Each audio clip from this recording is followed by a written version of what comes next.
guys, good morning. Ito na po yung t-shirt ko, dumating na. Ayan. Ayan siya. So excited na kami para mamaya sa prosesyon. Diba? Haggard pa. Wala pang ligo.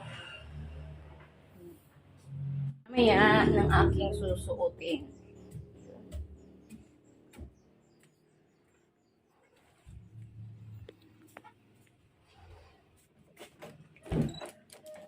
Ako, ang kalat pa ng aking kwarto. Okay lang. So, ano kaya magandang may suot?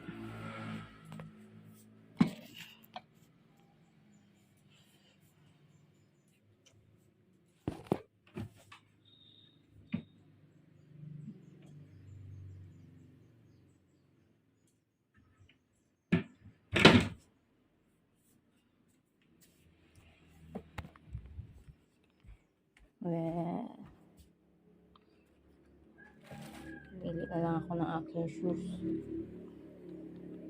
Ito na lang siguro ang aking shoes. Ayan. So, prepare na ako para yan guys, naka-prepare na ang aking susuotin sa procession. So, excited na ako para sa procession mamaya. Guys, andito kami ngayon sa simbahan para bumili kami ng kandila para sa gagamitin namin sa prosesyon. So, ayan guys. Hi guys! Ito na, pauwi na kami ngayon ni Kulot. So, ayan. Nakabili na kami ng kandila. Ayan, lakad-lakad muna kami para makauwi na kami sa bahay. So, ayan guys. Nakabili na kami ng kandila para mamaya. Tarang! Guys, nakabihis na ako. So, outfit check! Gora na, guys. So, pababa na ako ng aking kwarto. Ayan, guys. Gora na naman ang nana mo, ah. So, ayan. Binuksan ko ang ilaw para mas makita yung kagandahan. Ayan, guys. Pababa na ako ng hagdanan. Bakit ka nakasimango? Yun, si Kulot. Excited na kami para sa precision. So, ayan guys. Palabas na ako. So, ayan guys. Nasa labas na ako ng bahay. So, naglalakad na kami papunta ng simbahan. Ayan po yung mga kasama ko. Si Kulot, si Ate Lynn, si Bakla. Siyempre, yung pinakamaganda nilang secret. O, diba? Napaka-seryoso. Ang init kasi. O, diba? Sila yung gumigilid. Yan guys, malapit na kami.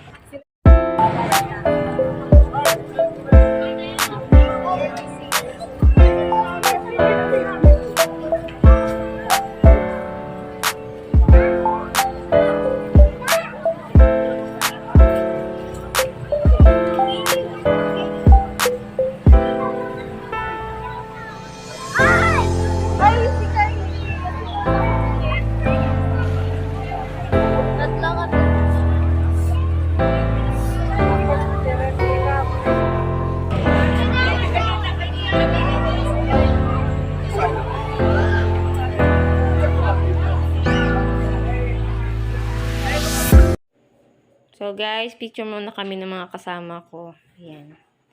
Ayan po yung mga kasama ko. Then, yun, maraming taong talagang sumama sa prosesyon. Ayan guys. So, ayan na po. Ayan po yung mga santong ipoprosesyon. Then, na-picture muna kami ng pinsan ko. Ayan. Pogi, no? Pinsan ko yan. So, yan guys, yung mga kasamahan ko sa San Chunchero. Yan si Kulot, din si Bakla, kasama ko. So, yan guys, picture muna ulit kami. So, ayan guys, yung mga santong ipoprosesyon. Ang gaganda niya, no? So, ayan guys. Ayan. So, ayan na guys, nag-start na yung procession dyan. So, senior cut ko na lang guys. Puro picture na lang yan. Kasi, kung ibibideo pa, mas mahaba-haba. So, ayan guys. Marami sila eh. Nasa 44 na santo yung ipoprosesyon. So, ayan guys, ang ganda. Yan, mga pinicturean ko talaga yan para may remembrance ako. So, ang dami guys talaga dyan sumama sa prosesyon. So, ayan guys. Picture ulit kami. Umupo muna kami dyan guys kasi medyo nangalay na kami. So, naghanap talaga kami ng place na mauupuan. Then, ayan. Thank you pala kay ate at binigyan niya kami ng place para may maupuan kami. Thank you ate. Ayan. So, lumabas ulit kami guys. Picture ulit kami ng mga kasamahan ko. So, nakita-kita din kami ni Bakla. Si Edelberto. Yung tagagilid kong friends. So, ayan guys. Picture ulit kami. Ang dami yata namin picture para wala na yata itong katapusan. So, ayan. Kasama ko rin si Yen. Ayan. So, bye-bye guys.